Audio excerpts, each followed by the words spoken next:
Hola, ¿qué tal? Hoy aprenderemos sobre redes de distribución. Realizaremos un ejercicio utilizando una hoja electrónica y aplicando el programa Panet. Quédate con nosotros.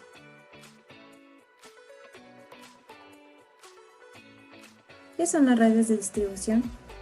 Una red de distribución es el conjunto de tubos, accesorios y estructuras que conducen el agua desde tanques de servicio o de distribución hasta la toma domiciliaria o hidrantes públicos. Las redes de distribución se dividen en principales y secundarias. La red principal se utiliza para la distribución de agua en una zona o población.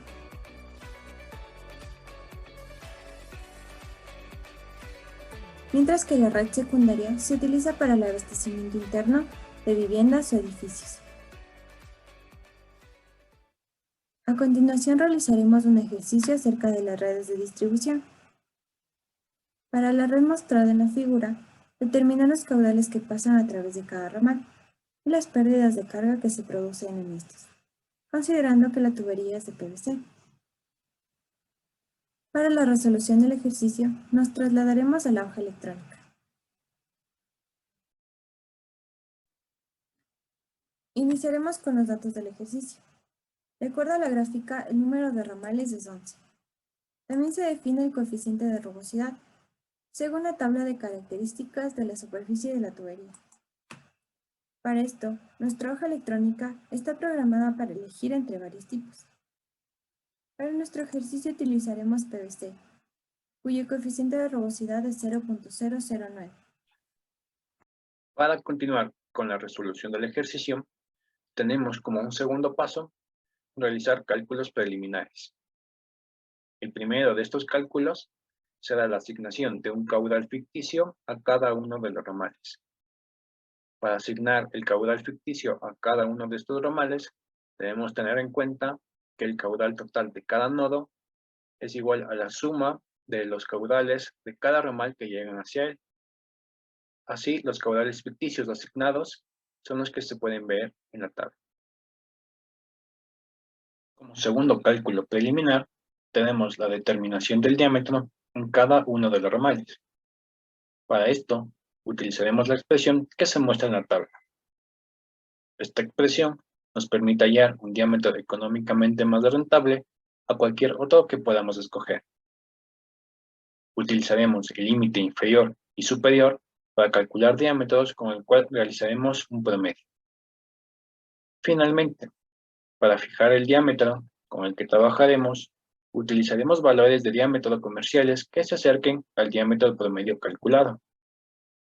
Para mantener homogeneidad en los diámetros, se tomará un valor superior al diámetro mínimo calculado para cada uno de los ramales, sin que este sea un valor innecesariamente superior y pueda aplicarse a otros ramales. Así, los diámetros finales son los que se muestran en la tabla. Y por último, calcularemos la resistencia que presenta cada ramal, utilizando para esto la expresión que se muestra en la tabla. Como tercer punto, tenemos el análisis de equilibrio de caudales. El equilibrio de caudales lo realizaremos a través del método de Hardy-Cross mediante las iteraciones de Newton.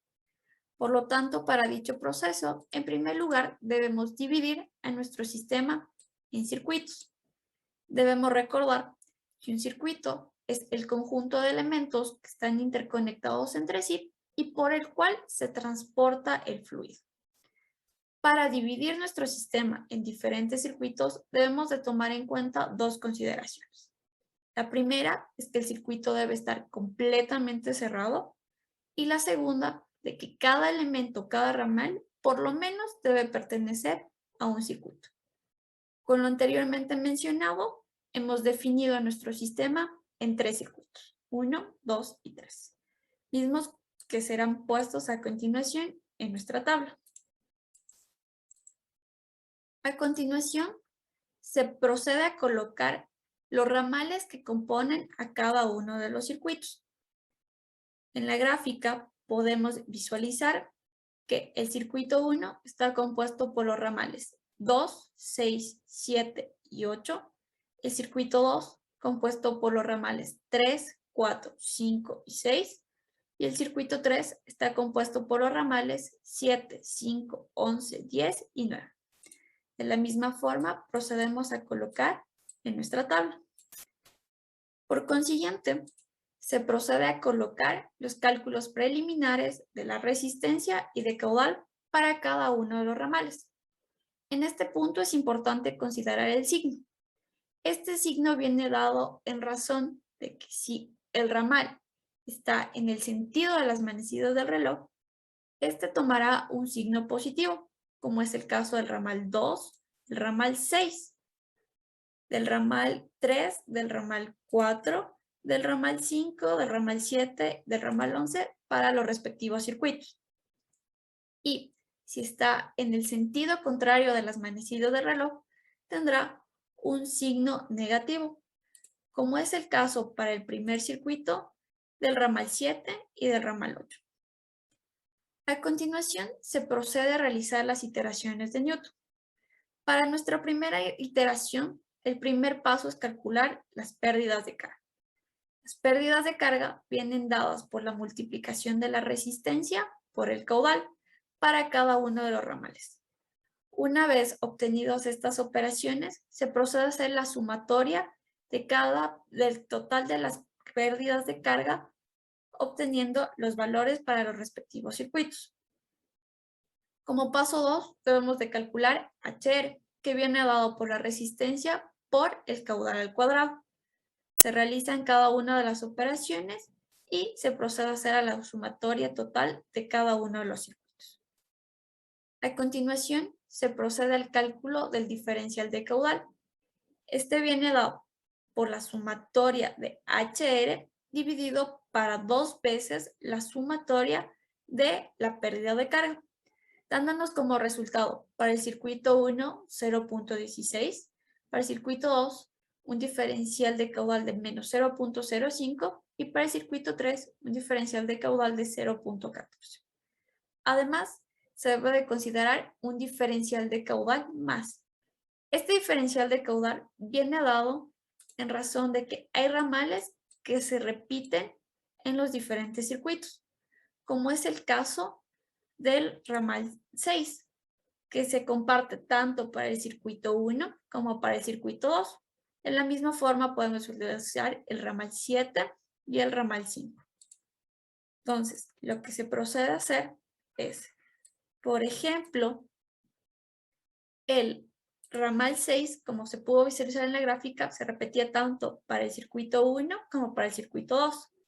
Por lo tanto, el ramal 6 también debe ser sumado el valor del diferencial de caudal que se obtuvo en el circuito 2. Y de la misma forma, para el circuito 2 se debe obtener un diferencial de caudal del ramal 6 en el circuito 1. Al final, el caudal calculado es la suma del caudal inicial más los diferenciales de caudales, dándonos un caudal final para nuestra primera iteración. A continuación, se procede a hacer una segunda iteración, pero es importante mencionarles que este proceso se repite hasta que se obtenga por convergencia la exactitud de equilibrio deseado. Para nuestro caso, hemos requerido 3 iteraciones. Para nuestra segunda iteración, partimos del caudal final calculado de la primera iteración y se procede a hacer el mismo proceso de la primera iteración. Se calcula la pérdida de carga para cada uno de los ramales, su sumatoria. En segundo lugar, se calcula HR para cada uno de los ramales y se obtiene la sumatoria. Se procede a calcular los diferenciales de caudales y el diferencial de caudal se suma o se resta el diferencial de caudal de los ramales que se repiten en los diferentes circuitos, dándonos por resultado el caudal final de la segunda iteración. De la misma forma, se realiza para la tercera iteración y para n iteraciones que se deseen. Se vuelve a mencionar que se repite el proceso hasta que se obtenga por convergencia la exactitud de equilibrio deseado. Continuando con el ejercicio para realizarlo en EPANET, primeramente nos vamos a dimensiones para trabajar en las unidades que serían metros. Igualmente vamos a ahora las opciones para ver los nudos más grandes, tener una mejor visibilidad en el esquema, igualmente que la línea. En las etiquetas ponemos lo que queremos que nos salga en nuestro esquema. Los símbolos, flechas y lo demás dejamos igual. Vamos a proyecto y valores por defecto. Vamos a las propiedades. La mayoría de las longitudes de la tubería es de 120 metros y la mayoría de los diámetros de tubería son 50 milímetros. Vamos a trabajar con una rugosidad de 0.09, que sería tuberías de PVC. Y en las opciones hidráulicas vamos a trabajar con Harts-Williams y lo demás dejamos igual. Después para facilitar el esquema, vamos a cargar una imagen, la misma imagen que fue realizada en AutoCAD, y realizamos nuestro esquema.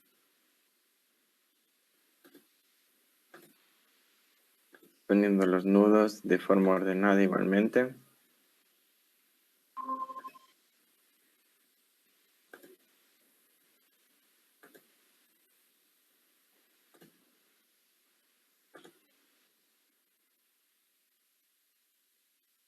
Y las tuberías respetando cómo tenemos nuestro esquema. Las direcciones de las flechas.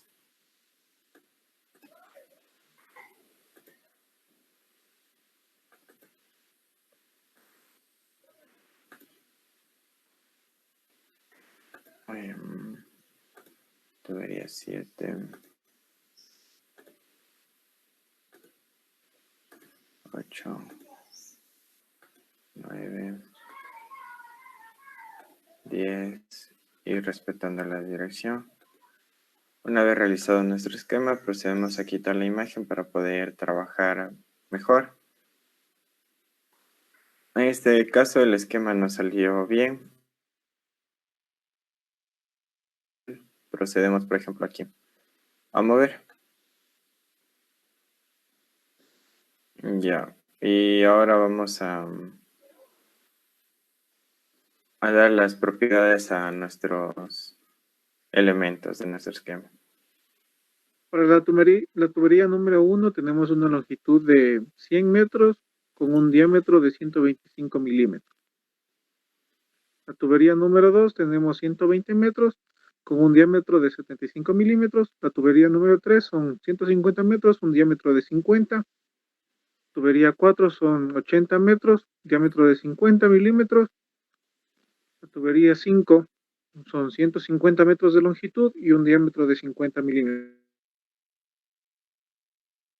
Metros con un diámetro de 50 milímetros. La tubería 7 son 120 metros con un diámetro de 50 milímetros. Para la tubería 8 tenemos 80 metros de longitud con un diámetro de 75 milímetros. Para la tubería 9 son 120 metros de longitud, diámetro de 50. Tubería 10 son 300 metros de longitud, diámetro de 50 milímetros. La tubería 11 son 120 metros con un diámetro igual de 50 milímetros. Para el nodo número 2 tenemos de 1.5, el nodo número 3, 4, también son de 1.5, el número 5 igual es de 1.5, en cambio el nodo 6 y 7 es de 2, una demanda de 2, y los nodos 8 y 9 tienen una demanda de 2.5.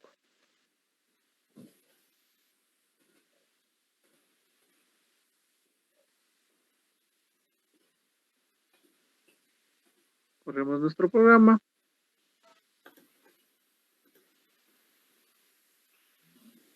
Y pedimos que nos saque un informe en tablas. Seleccionamos lo que queremos que nos salga en las tablas, que son longitud, diámetro, rugosidad, caudal, velocidad, y lo demás deseleccionamos.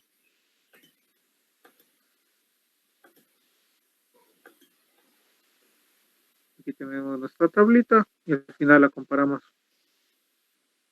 Como pueden notar, tenemos los mismos datos, o se aproximan. No solo aproximadas por el número de iteraciones que realiza el programa. En nuestro caso hicimos con 5 y el programa realizó con 40 iteraciones. y 3.